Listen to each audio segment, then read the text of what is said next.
Welcome dear students, I hope you all are fine. Previous lesson में हमने and as well as की conjunctions पढ़ी थी, जिसमें कि हमने पढ़ा कि वो यूज़ होती हैं टू जॉइन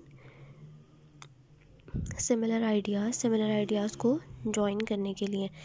ऑल्दो और बट जो कि टू डिफरेंट आइडियाज़ को जॉइन करने के लिए यूज़ होती हैं। आफ्टर दैट कंजंक्शंस हैं बिकॉज, फॉर, एज, जो कि रीज़न बताने के लिए, वजह बताने के लिए यूज़ की जाती हैं। Carol did not go to school because she was sick.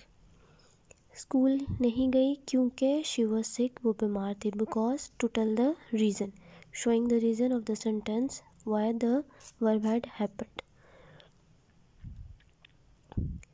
I did not help my sister with her work for I was very busy. For भी क्यों काम नहीं करवा सकी वो अपनी बहन के साथ, क्योंकि वो बहुत बिजी थी। वजह बताने के लिए for भी यूज़ हो रहा है। We stayed at home as it was raining क्योंकि बारिश हो रही थी। तीनों कंजंक्शंस यूज़ होती हैं to tell the reason, to show the reason कि काम क्यों हुआ। आफ्टर द कंजंक्शन दूसरी वजह जो है वो पहले सेंटेंस के साथ ज्वाइन की जाती है। कंजंक्शंस लाइक और एंड ईदर जो है हमारी कंजंक्शंस शो एन अल्टरनेटिव, वो हमें अल्टरनेटिव शो करती हैं।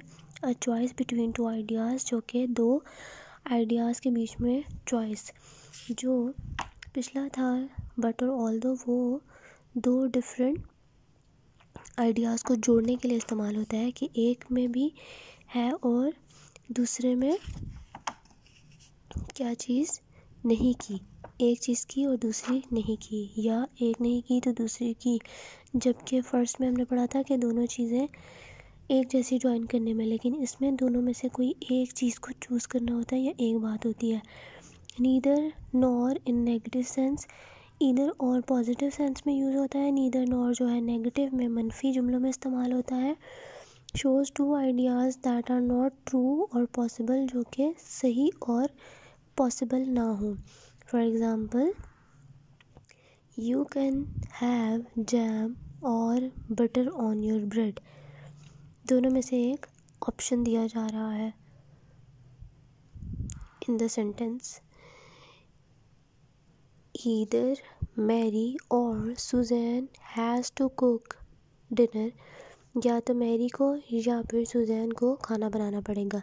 Neither Eric nor his brother is interested in chess, ना ही एरिक और ना ही उसका भाई जो है चेस में इंटरेस्टेड है, उनको चेस नहीं पसंद। चेस गेम देखी होगी आप लोगों ने, ये इधर पिक्चर भी प्रोवाइडेड है। तो इधर मैरी और सुजैन, मतलब दोनों में से कौन ये काम करेगा। नीदर एरिक और नॉर, दोनों में से कोई भी ये काम नहीं करेगा। इस तरह से नीदर नॉर इधर और यूज़ किए जाते हैं। Conjunction like so and therefore show the result of an action. So और देयरफॉर जो है किसी भी एक्शन का जो काम हुआ है उसका रिएक्शन क्या हुआ है, रिजल्ट क्या हुआ है, उसको शो करने के लिए यूज़ किया जाता है। The workers were tired so they took a rest. I didn't know the answer, therefore I asked the teacher. इसीलिए मैंने ये काम क्यों किया था उसकी वजह बाद में बताई गई है। therefore यूज़ किया गया है वजह को जोड़ने के लिए, therefore एज अ कंजंक्शन। और इधर वर्कर्स वर क्यों टायर्ड, इसीलिए वो रेस्ट कर रहे थे। क्यों रेस्ट कर रहे थे, क्योंकि वो टायर्ड थे। So they took rest as a conjunction use हुआ है इस सेंटेंस को इस सेंटेंस के साथ जोड़ने के लिए, इस पार्ट ऑफ सेंटेंस को इस पार्ट ऑफ सेंटेंस के साथ जोड़ने के लिए।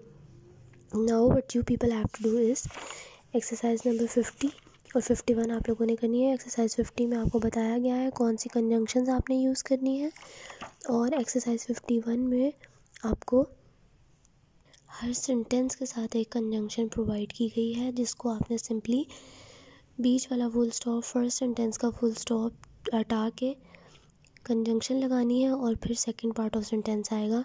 तो जब आप second part of sentence full stop हटा के लगाएंगे तो ये स्पेलिंग जो है, ये लेटर जो है फर्स्ट स्मॉल आएगा, क्योंकि हम फुल स्टॉप हटा देंगे तो ये सेंटेंस का बीच का पार्ट बन जाएगा। होमवर्क आप लोगों ने खुद करना है। Thank you very much. Take care of yourselves. Meet you in the next meeting. अल्लाह हाफिज़।